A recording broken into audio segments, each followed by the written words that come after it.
دیکھنے والا اس کے دل سے ایسے ایک دم آواز نکلے کہ اس کو بالکل دینا چاہیے۔ نماز میں دعا زیادہ قبول ہوتی ہے، سجدے میں زیادہ قبول ہوتی ہے، اور یہ تصور دینا کہ امام صاحب جب تک چھٹی نہ دے کوئی جا نہیں سکتا، یہ تصور غلط ہے۔ ہماری یہ مصیبت ہے کہ اگر امام صاحب کو کچھ چاہیے تو مجھے بھی چاہیے، اس کو نہیں چاہیے تو مجھے بھی نہیں چاہیے۔ دوران مار کا دعائیں بہت قبول ہوتی ہیں۔ جب فرشتے آمین کہہ رہے ہیں تو وہ بخل تھوڑا کریں گے، وہ ٹھنڈی سانس لے گا نا تو وہ بھی دعا بن جاتی ہے کہ جب دل سے نکلتی ہے تو وہ اثر رکھتی ہے۔ اسلامک اسکالر مفتی محمد یوسف تیبی حافظہ اللہ تعالی، فاضل مدینہ یونیورسٹی۔ الحمدللہ رب العالمین والصلاة والسلام علی رسولہ الکریم وعلی آلہ وصحبہ اجمعین۔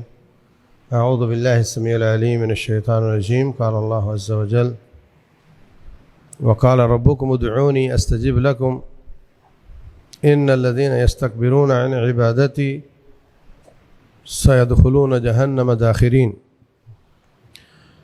اللہ تبارک و تعالیٰ سے مانگنا یہ اس کی بہترین عبادت ہے، اور جو نہیں مانگتے تکبر کرتے ہیں وہ ذلیل ہو کر جہنم میں جائیں گے، العیاذ باللہ۔ اللہ تبارک و تعالیٰ مسلمانوں کی بھی دعا مانتا ہے، کافروں کی بھی مانتا ہے،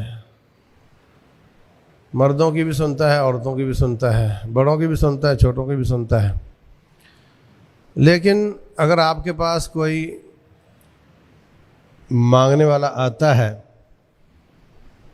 اور آپ کی جیب میں پیسے نہیں تو آپ نہیں دیں گے، اگر آپ کی جیب میں ہے اور مانگنے والا اس وقت آ جائے تو آپ دے دیں گے۔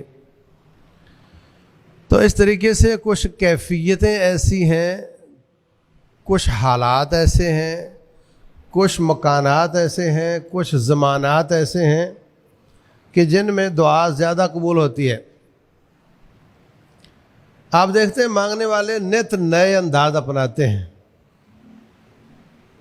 میک اپ کیا جاتا ہے بھائی بہت زبردست طریقے سے، باقاعدہ سالون بنے ہوئے ہیں کہ تم نے اپنے بازو کو کیسا دکھانا ہے۔ اگر آپ نے بازو کٹا ہوا دکھانا ہے تو اس کے بھی طریقے ہیں، ایسے طریقے سے مکہ بنا کر ایسا اوپر لیپ چڑھائیں گے اور اوپر ایسا اس کے کلر کریں گے کہ یوں لگے گا کہ کٹا ہوا ہے۔ اور اگر آپ نے کوئی جو کوڑ والا بن کر دکھانا ہے، برس والا، وہ بھی اس کے لیے الگ سے میک اپ ہوتا ہے بھائی۔ تو مقصد یہ کہ دیکھنے والا اس کے دل سے ایسے ایک دم آواز نکلے کہ اس کو بالکل دینا چاہیے، ایسی کیفیت بناؤ۔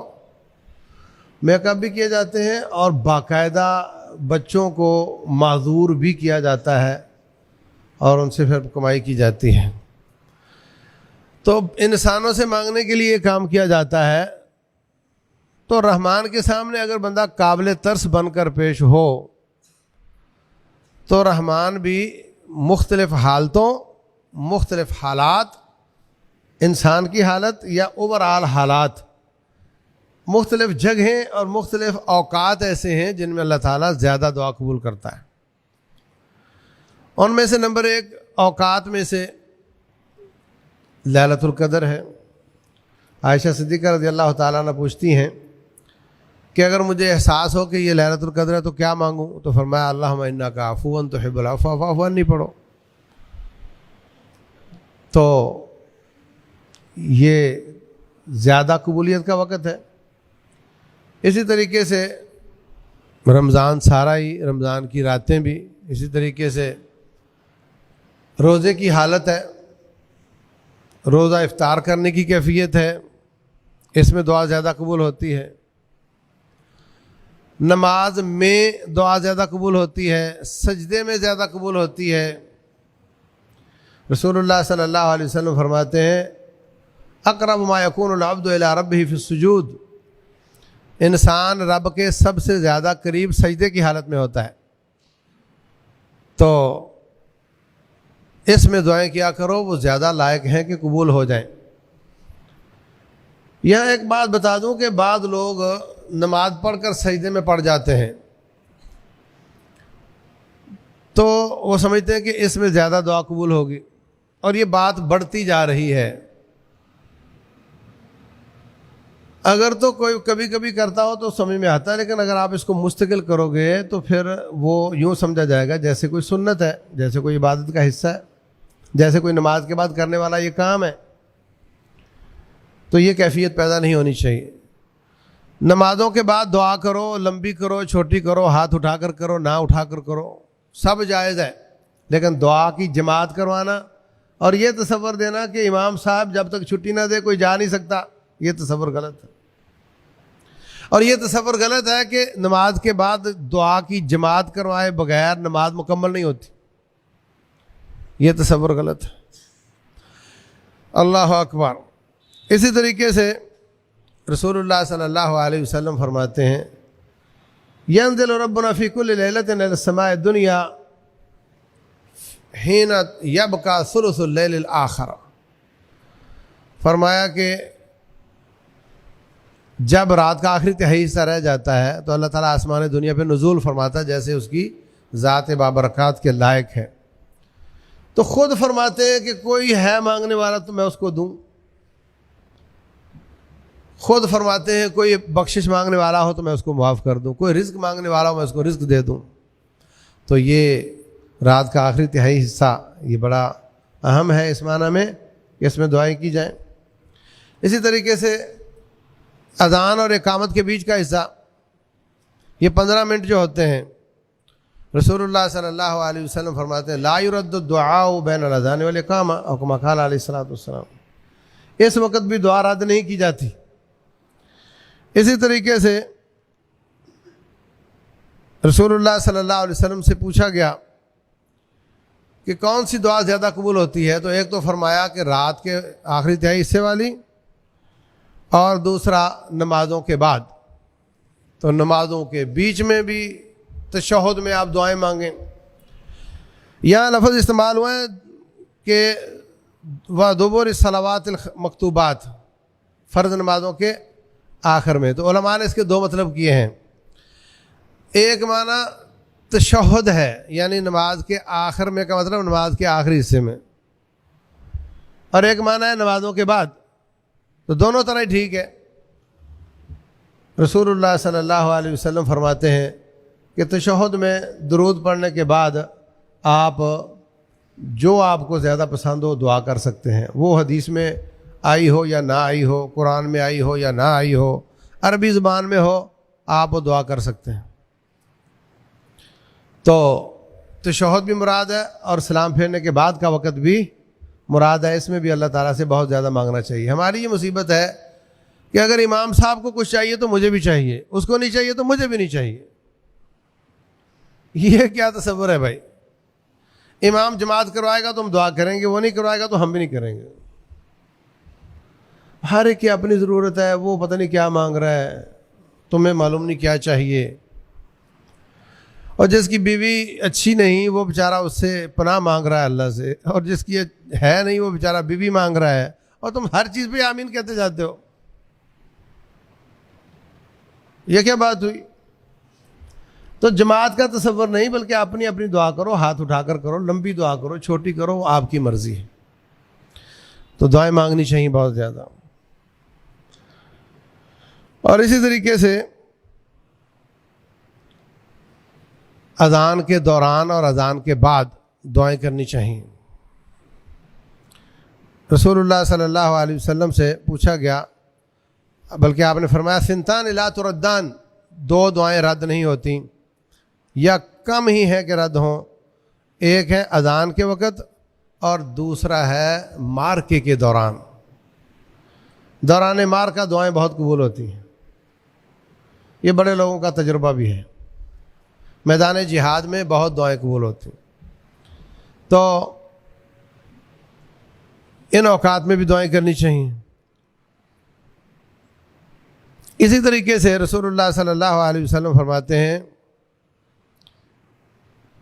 کہ ان فی اللیل ساعۃ لا یوافقها مسلم یسأل خیرا، رات میں ایک گھڑی ہر رات میں آتی ہے، اس میں اگر کوئی دعا کر رہا ہو تو وہ ضرور قبول ہوتی ہے. اسی طریقے سے فرمایا جمعے والے دن عصر سے لے کر مغرب تک، اور بعض علماء کا خیال ہے